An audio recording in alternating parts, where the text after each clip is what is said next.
Hi, this is Brian Hardin with New Ways to Evolve, Change, and Grow.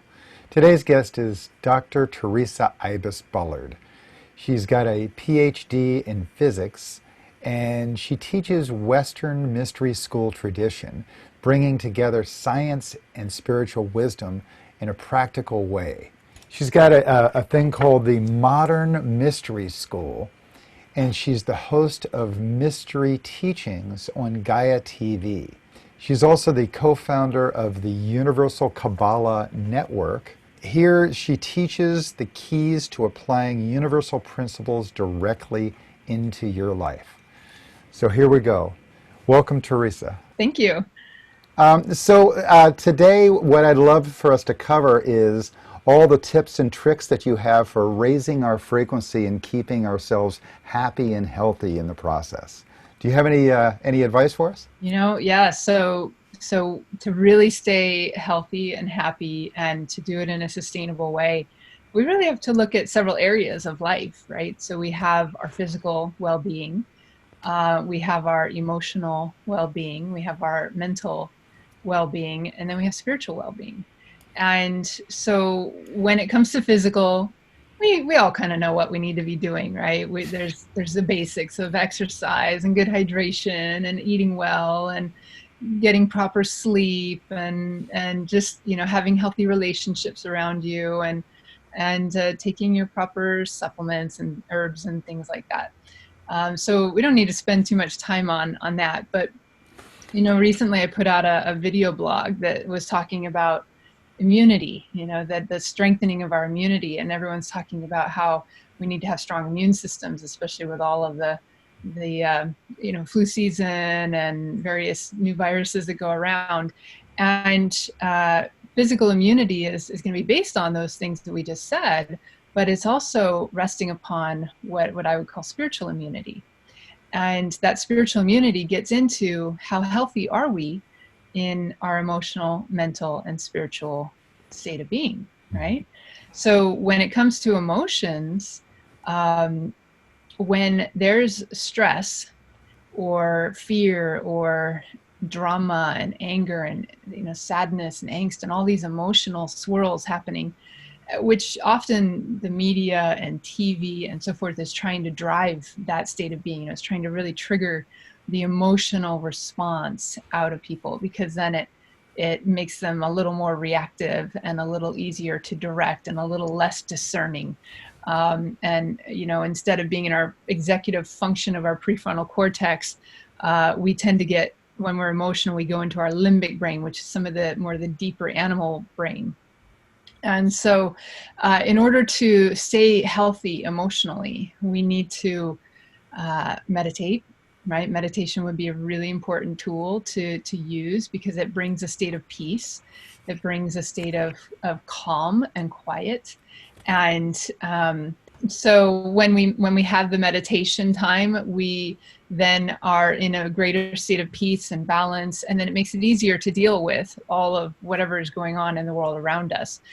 The biggest thing when it comes to what I would call spiritual immunity, or that strength and well-being in these higher levels of us, is being centered within your core of who you are, right? Knowing yourself and really being in tune with yourself from a deep level. And then from that inner state of connection, then no matter what's happening around you, you know that you can deal with it, because you're in touch with who am I, you're in touch with your inner resources, you're in touch with your greater potential, and you can draw upon that to, okay, I can handle this, and I'm centered and I'm balanced and I know who I am.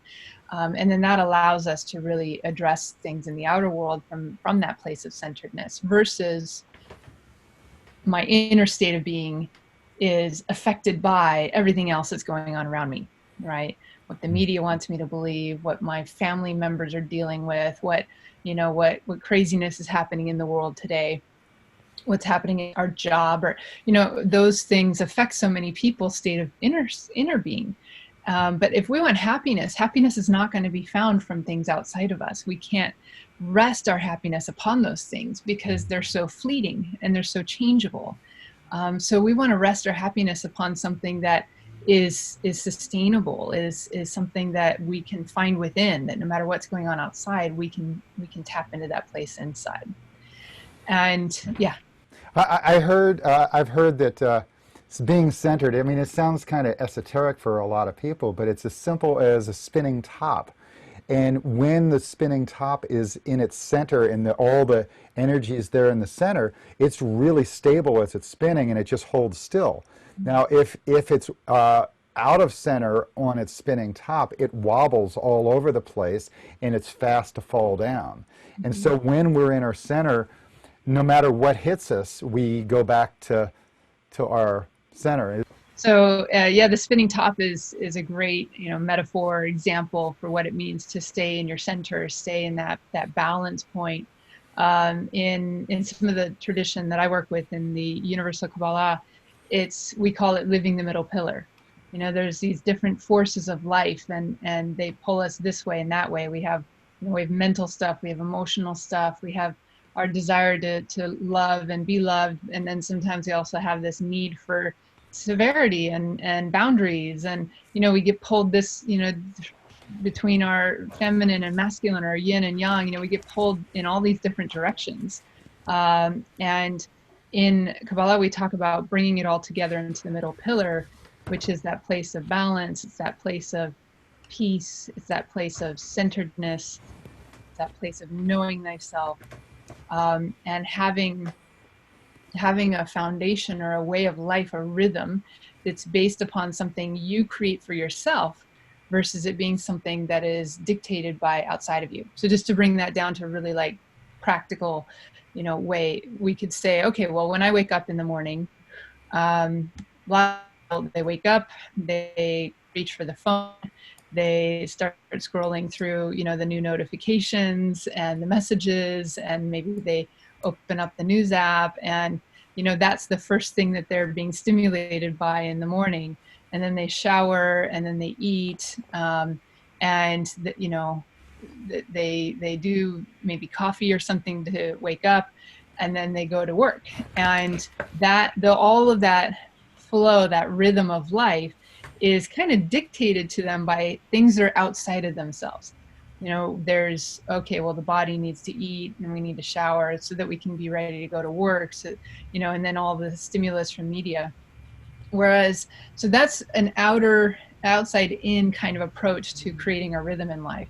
But when you can create your rhythm in life from the inside out, you know, so an example might look like, instead of first thing in the morning reaching for the phone and, you know, engaging with social media or news, I'm going to sit up and I'm going to meditate. Or I might, I don't know, shower and then meditate, or do some kind of yoga, or some qigong or tai chi, or, you know, some sort of practice of various spiritual energy kind of awakening techniques. Open the chakras, do some deep breathing, right? And these are all things that are based on, now I'm connecting with myself. I'm connecting with a little more of a spiritual energy coming in, and I'm using more natural techniques that are generated from me doing certain actions that are going to give me the energy I need to fuel my day.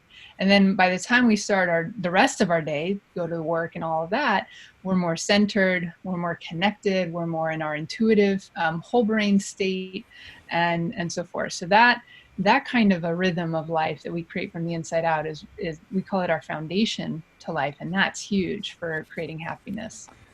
And I find when I make a little change in my habits, either mentally, physically, or spiritually, they all three start to unravel and they all start to go together.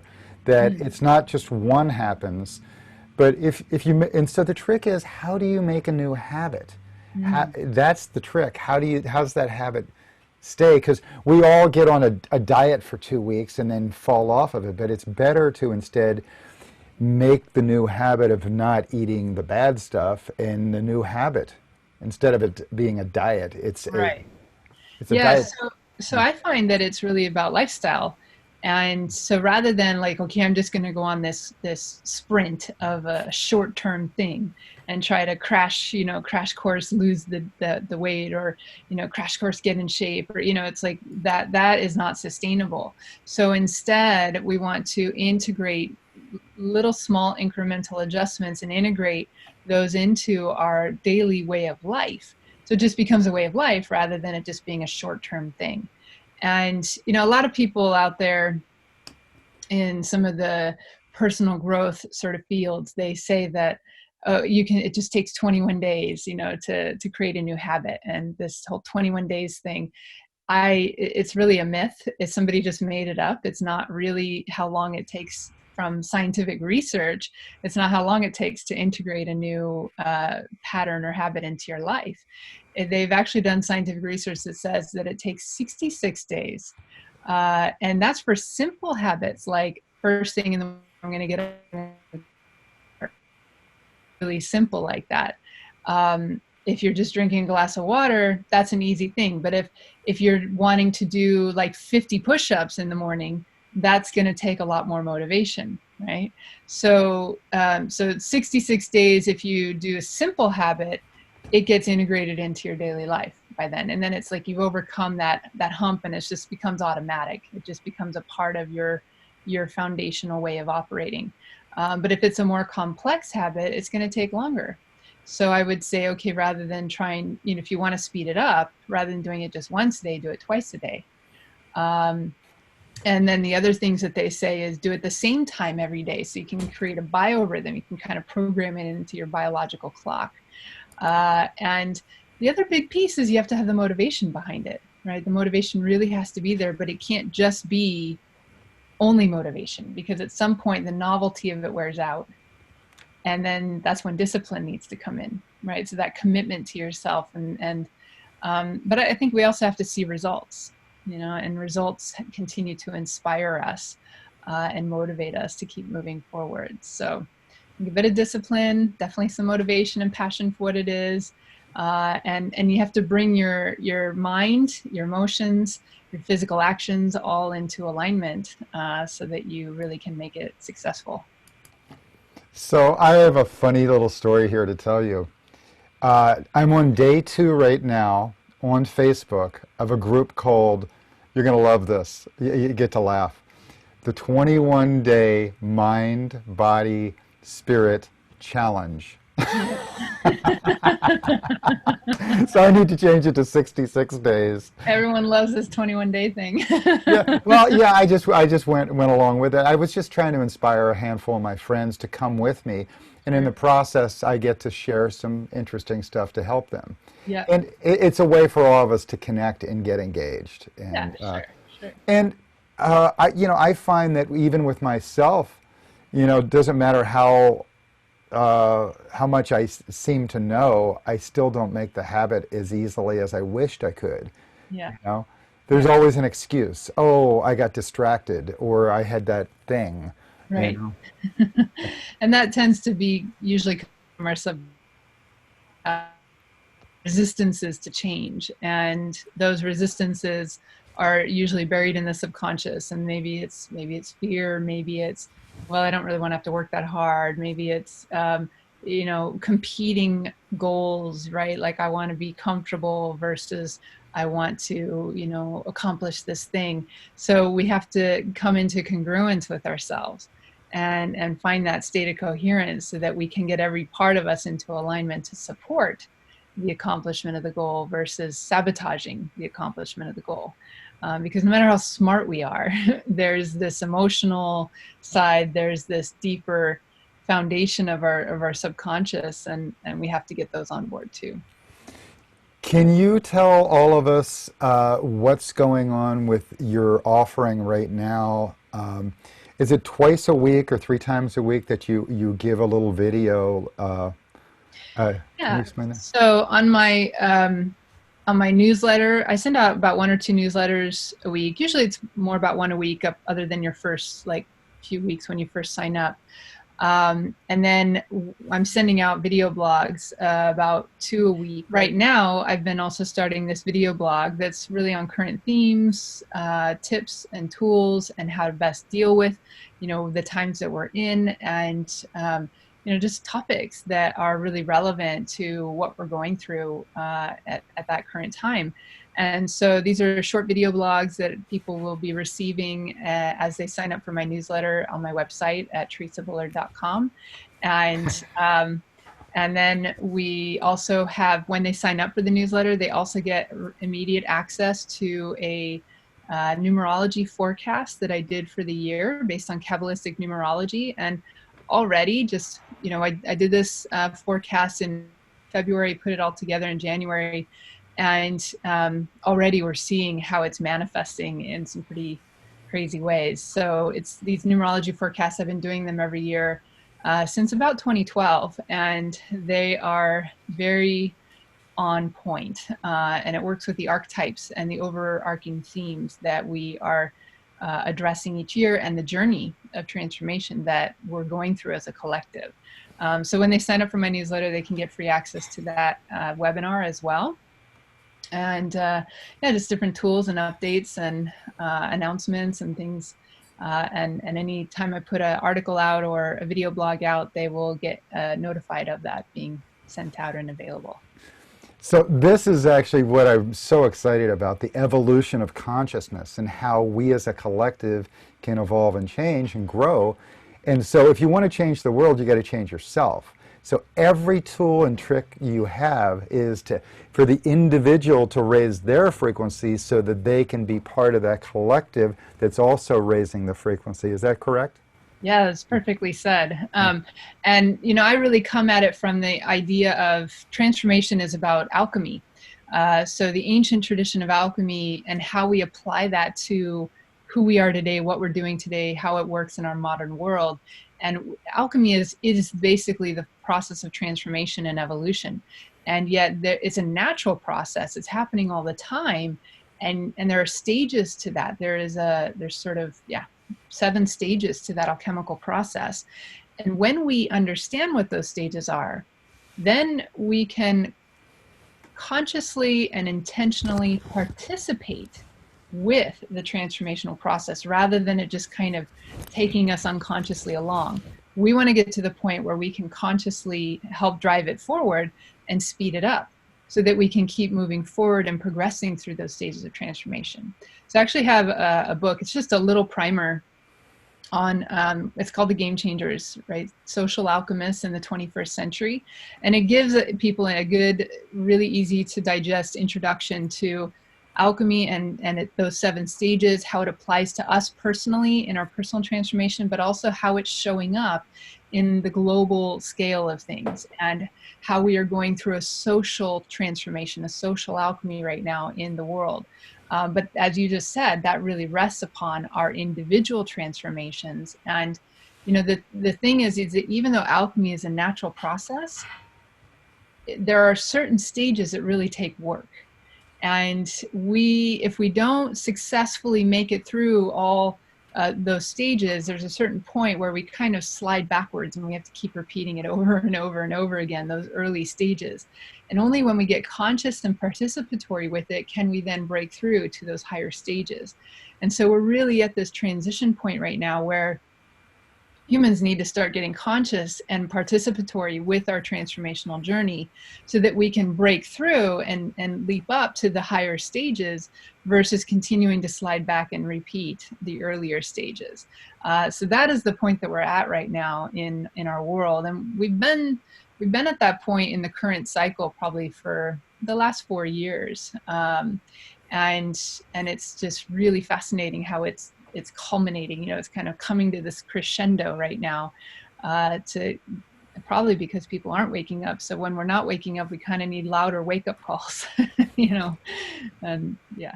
To make a change, often we as individuals or as society have to be sick and tired in order to be, being sick and tired of being sick and tired in order to finally make a change. Yeah. And here the whole world's kind of sick in physically, mentally, and spiritually sick.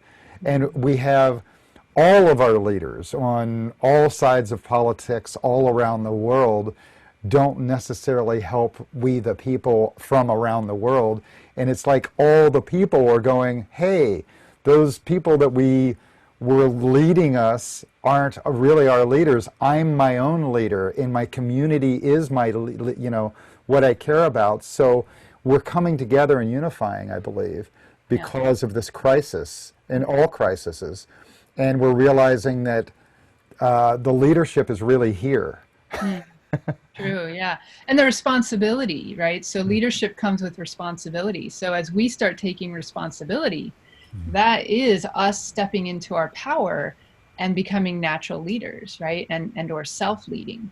And that is what we need. But then there's still that point where we need to not sabotage it, just like we were talking about with, trying to create new good habits. Well, humanity, society right now is trying to implement new good habits. And we can do it for a short spurt when we're hoping, okay, this is just gonna, it's not gonna last very long. But then do we slide back to our old bad habits and then recreate the scenario again? Or do we really implement and say, you know what, this is a new lifestyle that we're creating here. This is a new way of life that we're creating. And we're going to continue to take personal responsibility to implement these good habits into our way of life so that we can really not have to repeat these kinds of scenarios again.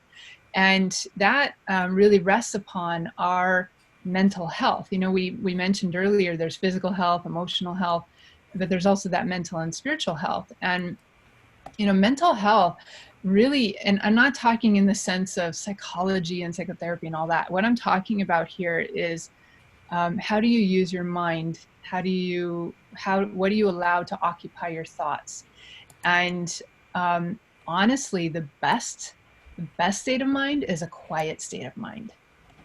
It's one where there's no thought, there's no opinion, there's no judgment, there's no attachment. There's just openness to the higher insight, higher mind coming through and directing our actions in this world. And then it's not actions and thoughts that are coming from personality and ego and reaction and opinion and all that.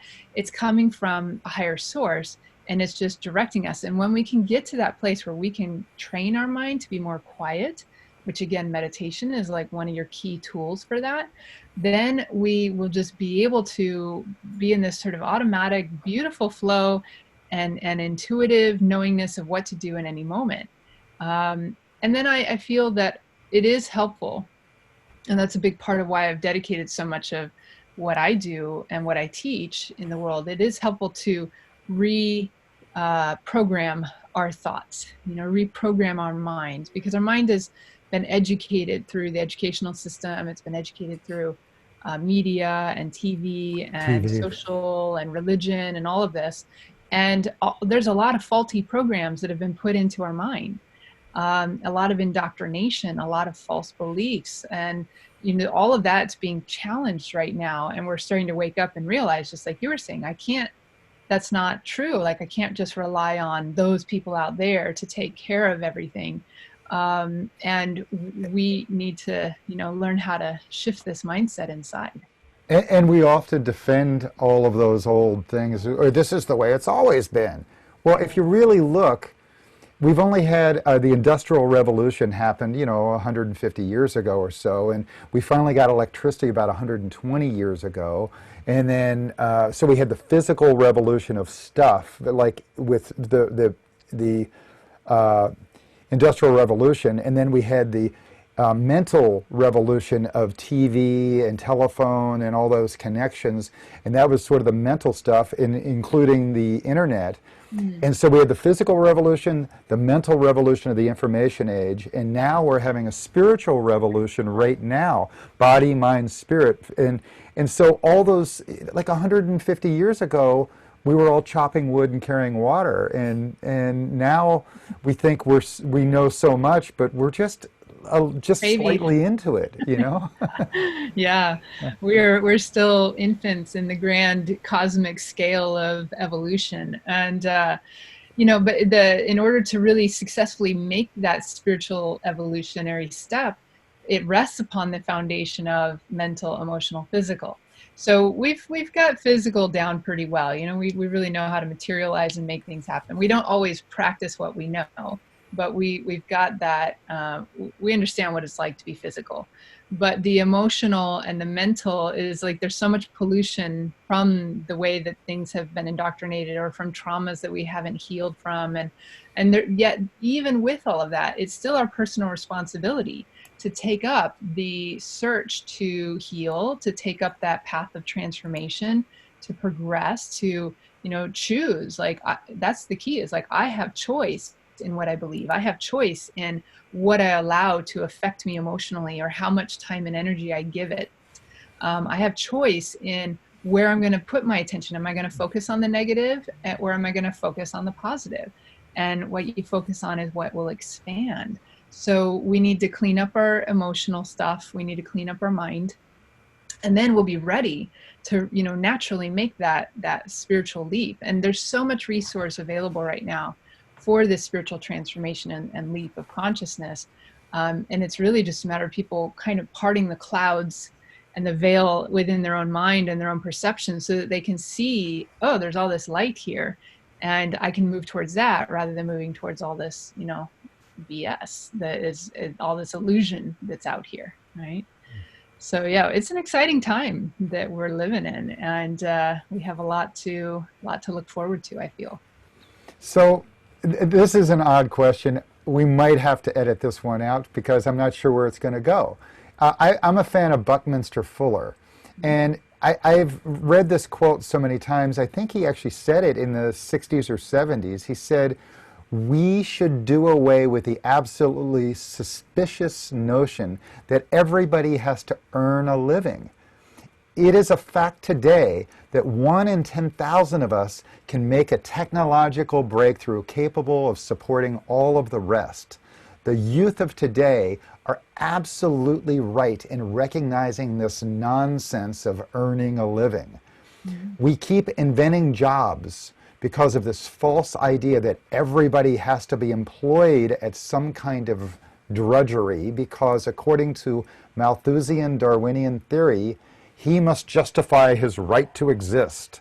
So now we have inspectors of inspectors, and people making instruments for the inspectors to inspect inspectors.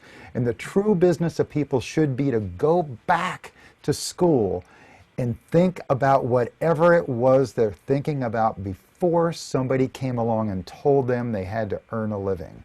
And sort of like right now we're in school. Everybody's having to go inside because we can't go outside. And we're like, people are searching, what was it that made me happy when I was a kid? Why can't I do that next? And so to me, this is ready for us. Yeah, that's a great quote. Buckminster Fuller was such a visionary, definitely ahead of his time. And yeah, that's fascinating, because people are, you know, there are more people out walking as families, riding their bikes now, pulling out the old board games again and playing, you know, games with each other, just, you know, to try and figure out like what they're going to do to pass the time. But it's all the stuff we had to do as kids to pass the time as well. But as kids, we had much more active imagination, right? So this is one of the things in the ancient mystery tradition, is that in order for us to really create the magic, you know, or in today's lingo, we might say be innovative. You know, like Buckminster Fuller is also known for having said that if you want to change the system, don't try to change it from within the system. You have to make a new system that makes the old one obsolete. Of course, that's paraphrasing it, but, you know, the idea that we need to innovate, truly innovate, versus just recreate and, you know, take other ideas of what's already been there and just sort of package it in a new way. We want to actually really innovate. But in order to truly innovate, you have to tap into imagination. And in the ancient spiritual tradition, yes, imagination. Magic. Yeah, magi. And mag is, it means to expand to greatness. The root word means to expand to greatness. And so it's the same root. And that says that our thoughts create, right? From our imagination, that is where creation really starts. And that when you really learn how to harness your mind and use it and direct it and focus it, then you can be very powerful in what you're creating. But if you can then take your mind and learn how to tap into that spiritual source versus the mind just only being focused on what it knows and what it's learned from this realm, you know, from our education here in the physical, we want to tap into the higher wisdom, the higher insight where true innovation comes from. And that takes really learning how to allow your imagination to kind of run free. But it also takes learning how to relax the mind that's trying to focus too much on things and just allow it to expand like a daydream, or to run with, you know, things in a meditative type of state, and to kind of expand to that higher wisdom and those higher vibrational states of consciousness that, you know, real new inspiration can come through. So that's one of the things that I have been teaching people through an online course called the Quantum Transformation Formula, which is how to, you know, really raise our consciousness up to that higher state, to tap into that illumination, and then and also to tap into the quantum field, you know, where all possibilities exist. And then from there, we learn how to select out of the quantum field and, you know, select out the best possibilities of what are there, and then bring it down through the different stages of our creative mental process of brainstorming and planning and, you know, putting the action steps in place to make it happen, to manifest it. Is that based on the Kabbalah, where you build things up and then tear it down, or how is that taught? It is a formula that's based on the ancient Kabbalistic tradition, with working with something we call the four worlds. But I've also combined it with alchemy and with quantum physics to really make it, you know, because a lot of people get into the whole, well, it's just the power of intention and the law of attraction. Well, the power of intention and law of attraction is just one piece of a much bigger formula. And when all you're focusing on is power of intention and law of attraction, it's not going to be reliable. It's not the whole thing. So what I did was, you know, drawing from alchemy and Kabbalah and quantum physics, it's like, let's look at the whole formula so that we can really get into mastery of our creative process and, you know, being able to really, you know, make magic happen. I actually find that there's a lot of people that are kind of newbies that are promoting themselves in these great ways, and they give you a course that is incomplete. They really, like, for instance, with manifestation, the film The Secret inspired a lot of people, but if you look back 1929, there was a book, I have it over here, it's called The Secret of the Ages. And it was written by a guy named Robert Kohler. Robert Kohler, and he was before all the Zig Ziglars and all those. And the book explains very clearly that you have to change not only what you think, it's what you think becomes, but what you feel becomes. And he explains it very clearly in this book from 1929. Well, we've forgotten to feel the feeling of what it is. That's the heart center. That's the feminine attributes of love and kindness. And instead we manifest from this masculine think. Well, you are what you think. You're actually what you feel. And in balance with that thinking, and then you've got to motivate yourself with the intention and you know what you're and everything else, and actually get off the couch and do something. But you know, can you elaborate on any of that? Because it's the feeling for me that I feel like has been missing. Yeah, for sure. And this is a big piece of some of the things I've also been teaching, is that yes, we can have our intention and our focus and all of that and that mental capacity, but you have to have your heart in it. You know, I was recently having a conversation with a dear friend, and he said, you know, the real secret to super learning and to super manifestation and all of this is to have coherence. And what brings us most into coherence is love. You know, to feel like you're in love with something, to feel so passionate and excited about something.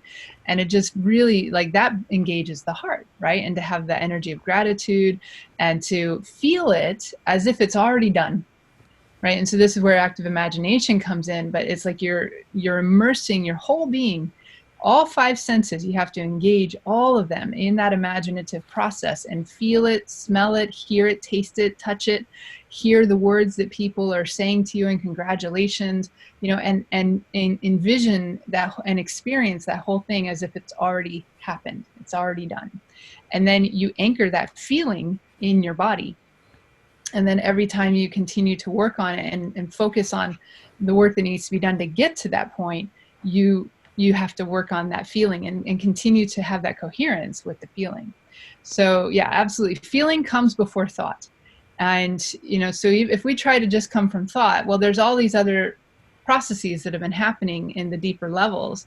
And we want to be aware and conscious of those processes, not just the cortex level of things. The thought is just cortex level of stuff. The emotion is limbic brain. The feeling is a brainstem, right? So we want to go deeper and deeper into full awareness of what, bringing our whole being into alignment and coherence with that thing that we're trying to create. And the other thing I would say, on the idea like the stuff and the secret, it does. You can go back to the early 1900s, just like the book you were quoting, and you can go back even further to the Hermetic teachings, because the Hermetic principle of vibration is basically what the secret is. It's saying everything is vibration and like attracts like, and but they're not saying anything new. It's been there as part of the Hermetic teachings for thousands of years. The cover of this book I'm talking about has got the Sphinx on the cover. Nice. Yeah. So perfect. So these are ancient teachings. And personally, I as a scientist and just, with someone who really thinks very deeply about these and explores and experiences the tools of working with them, I see that when you look to the ancient traditions, they have thousands of years of practice, testing it, refining it, perfecting it, tried and true. And they understand why things work. But in a lot of the new age today, it's like it's just taking little pieces off of those ancient wisdoms and then spinning that one little piece to become the big magic bullet or whatever. But it's missing huge pieces of the full formula. So I prefer to put my focus and trust in the ancient lineage teachings and those modalities and those methods. Now, they do require a bit more commitment. They do require a bit more discipline. They require deeper study, and they're not necessarily the easy, one size fits all and fixes all type of thing that people are so addicted to today. Yeah, we want to watch a 3-minute video and then suddenly we're enlightened, right? Right. Yeah. Oh, I saw that video. Yeah. Yeah, there's this idea that's spreading out there that there's going to be an instant enlightenment experience and you don't have to do any work for it. But that's just not possible.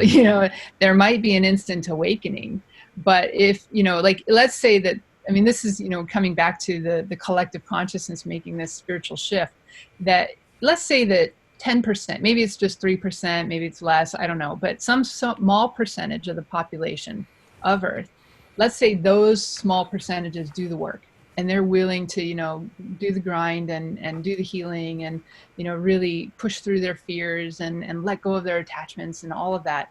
And they are the ones to create the tipping point, the snowball effect that then allows for the rest of humanity to have a spontaneous awakening. I believe that's possible. But when the rest of humanity has a spontaneous awakening, it's not like they're just going to be instantly enlightened. It's just that they're going to be awakened.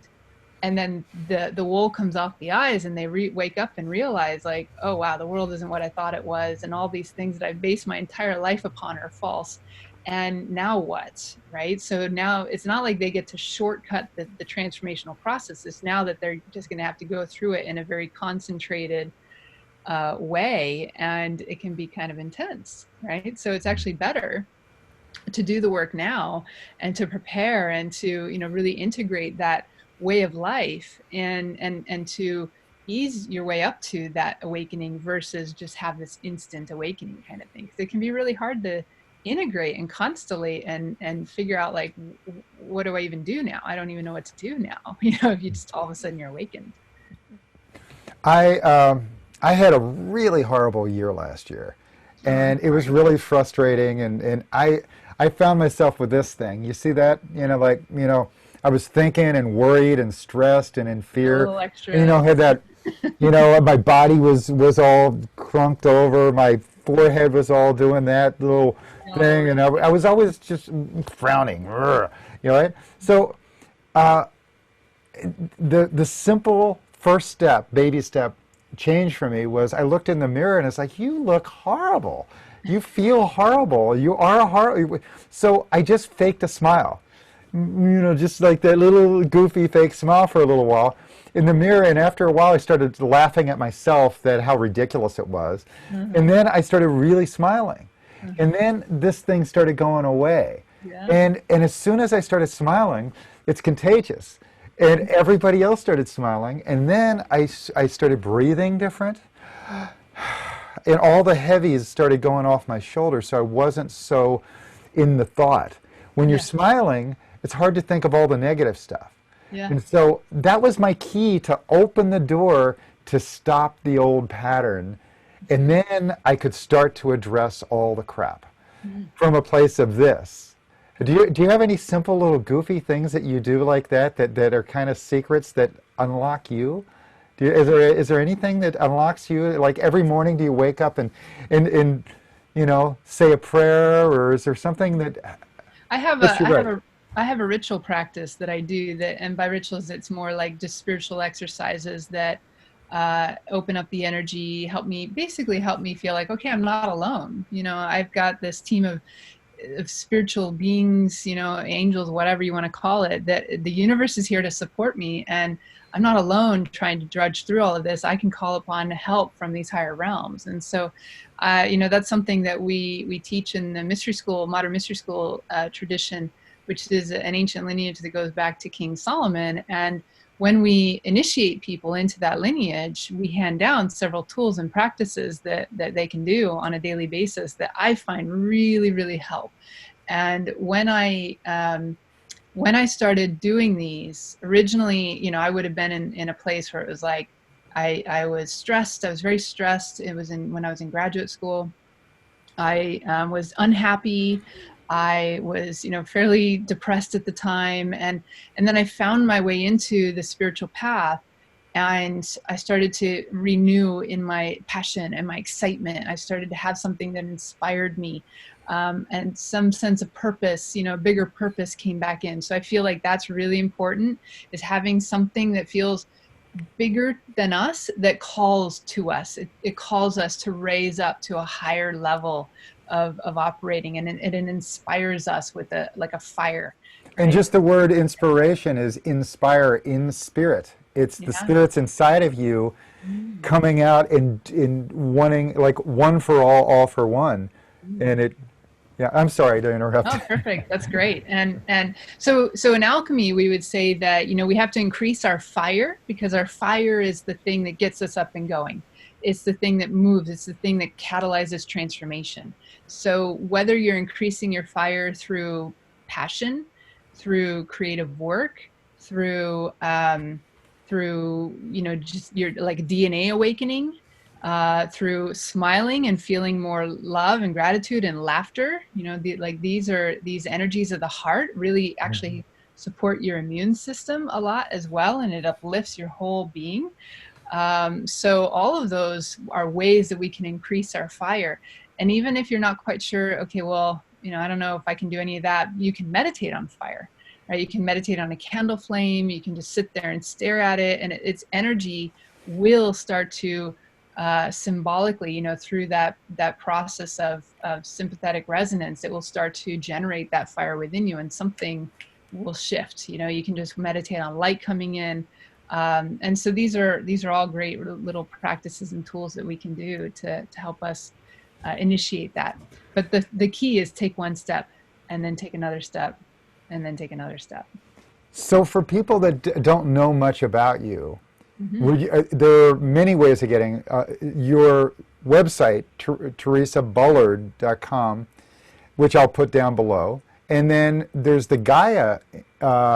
You've got 3 seasons on Gaia, and then you've got several books out. What if someone just wanted a little, reasonable taste of you to start with, should they engage with what you're doing weekly right now and sign up to your website? Is that probably the smartest thing? Yeah, they can go to my website, theresabullard.com, and then, browse around there. There's a lot of content on there, and then there's blogs and everything like that. They can sign up for the newsletter. And then if they want, some introduction to me, the Gaia series, so it's Mystery Teachings on Gaia TV. So they could go to mysteryteachings.com. There's actually a trailer, so they can get they can watch the trailer to the series to see if they're interested in it. Some of these videos I think have been put on YouTube, but I don't really know who's putting them on YouTube. So they could try searching. I also personally have a YouTube channel. It's youtube.com/Universal Kabbalah, spelled with a K, Kabbalah. And but on Gaia, there's a new portal where if they go to gaia.com/Theresa Bullard, they will get access to one of the videos that's there it's there to watch for free. So the first one in the list of videos, just it's a sampling of some of the videos that I have on Gaia. That first one is 100% free to watch, and then they can decide if they want a Gaia subscription if they don't already have one. I think Gaia's got a lot of great content on it. It's a really good resource for people who are trying to search out good advice and tips. There's some really great experts on there, like Greg Braden and Joe Dispenza and Bruce Lipton, and these guys and are you fantastic.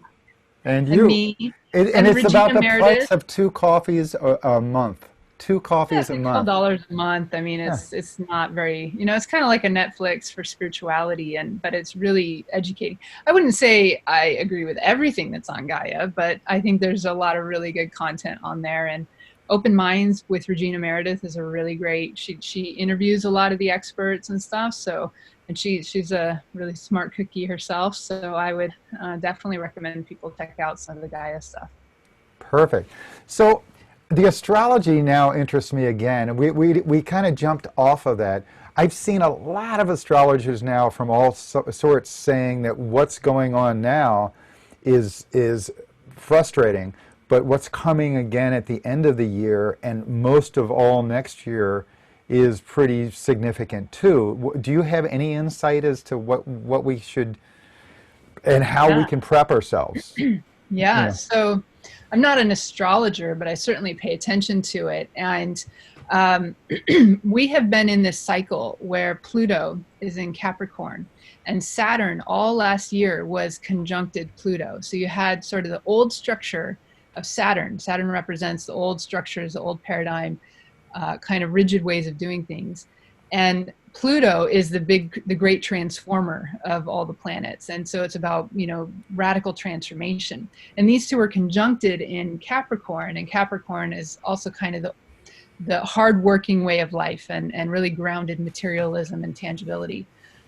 So those two things had been conjunct over the last year and a half.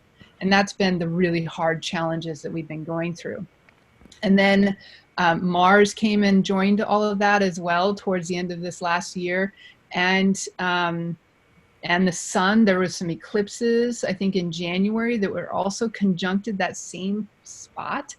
And then Jupiter's now entered into it as well. So there's all of this like major planets shifting here into this Capricorn energy. But now Saturn has just moved on to Aquarius for the first time in a long time, in at least 30 something years.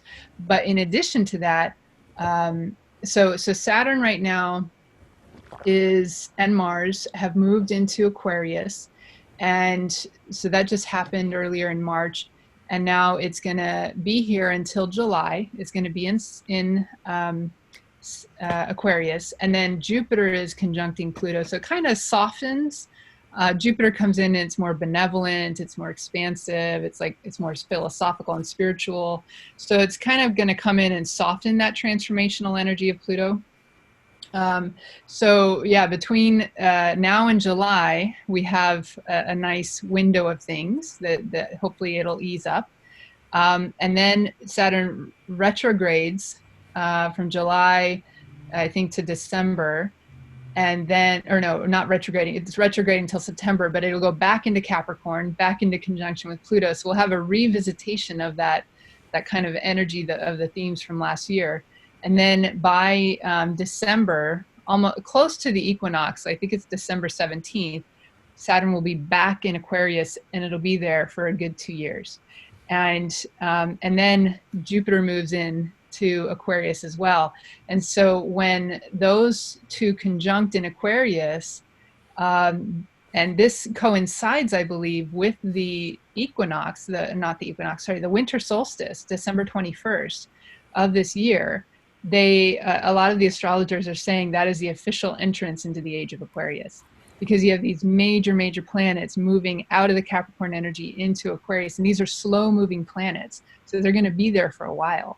So we're entering into that age of Aquarius, which is really exciting. So leading up to 2012, my astrologer friends back then, like 2008, 9, 10, were saying, oh, 2012, yeah, that's the beginning of us evolving and going inward and learning some, going in. That was also the beginning of our systems failing. Obviously, education, our government systems, our healthcare system, everything failing, and us realizing that the old paradigm of doing things with that industrial revolution mentality was no longer important, that we had to evolve all of our systems into a thing that worked for all of us, instead of just the capitalistic, I'm winning and everybody else loses. It had to be a circle, like with grandmothers. They create a circle and they create a gathering where everyone's equal and looks at everybody equally. And instead of that one man up front and everybody looking at them as the leader, it's that grandmother circle and everybody's equal and has a part of the whole. So what I wonder is how all of this affects all of our systems, and do you have any predictions on how we instead of just me, we can come together and unify? Do you have any advice for all of us? Yeah, well, these times are super important, and there's so many different systems you could look at, whether you're looking at it astrologically, you're looking at it from a Kabbalistic perspective, you're looking at it from ancient prophecies. Like, these are definitely the times that people have been pointing to. And the shift, is definitely out of that old paradigm, Newtonian, Darwinian way of thinking, the survival of the fittest kind of stuff, and into a new paradigm way that is more about the whole, right? So I would say whenever we're making a decision, we have to shift out of egocentric thinking, that it's just about me and how it affects me and what I want, to holism, right? We have to look into holistic thinking as, how does this affect the whole? Not just us as humans, but the whole, like the whole planet, the whole cosmos, right? Because we're all connected. So we're coming into this, when we, like last time that Saturn was in Aquarius, that was when the internet was invented, basically. And so when all this emphasis moves into Aquarius, and the age of Aquarius it's a technological age, but it's a very innovative age, but it's also about connecting people. And water. Well, and air. Actually, Flow. Aquarius is an air sign. Oh, is it? Okay. It is, yeah. It's the water bearer, but it's an air sign. So it's mind, and it's a whole new paradigm of the mind that comes in. But it's very forward thinking. It's very innovative. It's very new paradigm for sure. It's definitely about new paradigm stuff. So we have to let go of those old ways. And I've been talking for a while now that the Newtonian paradigm isn't even accurate. It was maybe functional. It was maybe good for industrial revolution stuff, but it's not even accurate. And I feel that the quantum paradigm gives us a whole new set of principles that we can orient our mind towards and orient our ways of operating towards that paradigm. And it really serves not only our mind, but our heart. Yeah, our heart, our whole being, right? So it's mind, the heart, the gut, the gut instincts, the soul, like the spirit, all of it coming into a greater alignment and coherence again. Right? So coherence is this very, it's a quantum physics kind of term, where it's like laser-like. Everything comes into this resonant frequency alignment, and it becomes focused like a laser, but then it becomes very powerful in terms of how it can impact the material realm. And so I think as we move forward, we have to be ready for technology to continue advancing forward, but we also have to recognize that how that technology is used really depends on us. Like, it's a tool that's in the hands of the beholder, and how we choose to use it is based on our consciousness. It's based on what's going on inside of our minds, our hearts, our soul. And that if we can awaken to these higher spiritual philosophies, then we can really come into a greater way of having wisdom guide the way that we are implementing these tools in our world. But it is, when we start to get to that point, kind of back to Buckminster Fuller's quote, that we can have innovations come forward that can create a world where there's no more poverty, there's no more lack. It's a world of abundance. It's a world of everybody, creating systems that are sustainable for the whole and for the Gaia sphere. They're aligned with nature, and it can ease up this mindset that I have to be a slave to a system in order to put food on the table to survive. And so instead of survival-based thinking, we can get into thriving, right? We can get in, instead of slavery or paid slavery or whatever you want to call it, we can get into freedom, true freedom, and sovereignty. And this is the kind of shift that we're looking to make as a human race, as a whole, as we enter into that age of Aquarius. So I have a funny little thing that I've read for years. It's supposedly, on the internet, it says it was written around the year 2000 by Hopi elders. But my Hopi friends don't really know exactly where it came from, but it's a beautiful writing. I don't know exactly all the details behind it, but all I know is it's so beautiful. And it's about we are the ones we've been waiting for, is sort of the title, and it's listed as Hopi elders. And it says that you've been telling people that this is the 11th hour, and now you must go back and tell people that this is the hour, and there are things to be considered. Where are you living? What are you doing? What are your relationships? Are you in right relation? I guess that's also meaning internally too. Where is your water? Know your garden, which, by the way, I'm planting my garden today, or beginning to at least. It is time to speak your truth. Create your community. Be good to each other. And do not look outside of yourself for your leader. Then he clasped his hands together and smiled and said, "This could be a good time. There is a river now flowing very fast," and it's like the energy rising. There's a river now flowing very fast.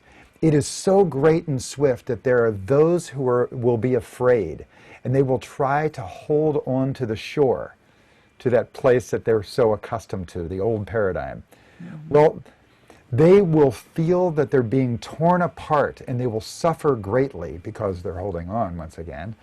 So know the river has its destination, and the elders say we must let go of the shore and push off into the middle of the river and keep our eyes open and our heads above the water. And I say, see who's in there with you and celebrate. At this time in history, we are to take nothing personally, least of all ourselves. For the moment that we do, our spiritual growth and journey come to a halt. The time of the lone wolf is over. Gather yourselves. Banish the word struggle from your attitude and your vocabulary. All that we do now must be done in a sacred manner and in celebration. We are the ones that we've been waiting for. And phew, I mean, that has hit me ever since I first read it. And I feel like it's even more obvious today.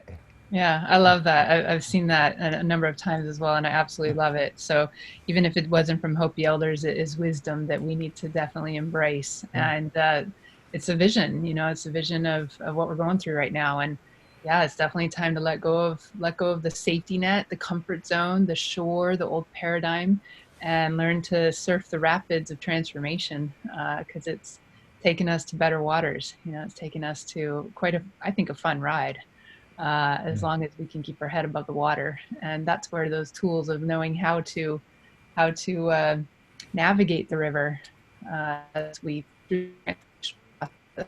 helpful. And that's what I'm here to do, and help people with, and I love everything that you're doing as well. And I think that that message right there is a great place to leave off here with. Is there any wrap up? I mean, really, my last question is, did I forget any questions? That was a really fun conversation, and I think this is a really valuable dynamic and conversation that is going to get put out there, and I really hope that people benefit from it. And I had a lot of fun, so thank you. Me too. Yeah. Well, please, can we do this more often? And I think you live somewhere near me, and I once this all gets over with, I certainly would love to come visit some of your seminars that you have. That would be great. Yeah. You still do those, or you're planning to do those this summer? I do. Well, I have, not this summer, I have in October, I have a week of programs that I'll be offering. One is a Galactic Activation. First, they have to do the life activation, which is awakening the DNA potential, and then we take it a little bit further to what we call the Galactic Activation. And then I'll be offering the Empower Thyself initiation into the Mystery School lineage as well. So that is all going to happen in Los Angeles in the October timeframe. I'm sort of waiting on dates just to see how everything settles out with all of this current craziness. But yeah, so that, and then, I do a lot of traveling internationally, and so that tends to take up a lot of my schedule. So I'm not always local, but I can always refer people who are local as well. Are there, during these next couple weeks of us all being inside, locked in, are you going to be doing any seminars besides the 3 a week that you're typically doing? I've been thinking about it, but I don't have that currently set. Yeah. So for now, I'm doing the video blogs and just trying to get those messages out there. And I will start looking at the possibility of doing a webinar. Good. Well, please, everyone, go to her website. It's going to be in the links below. But please go to her website, join in, and she'll send you all the great information. And then we can all start to raise our individual frequency that'll be part of the collective. So thank you so much. I really appreciate everything you said. Yeah. Thank you, Brian. It was fantastic. Thanks. All right. Bye-bye.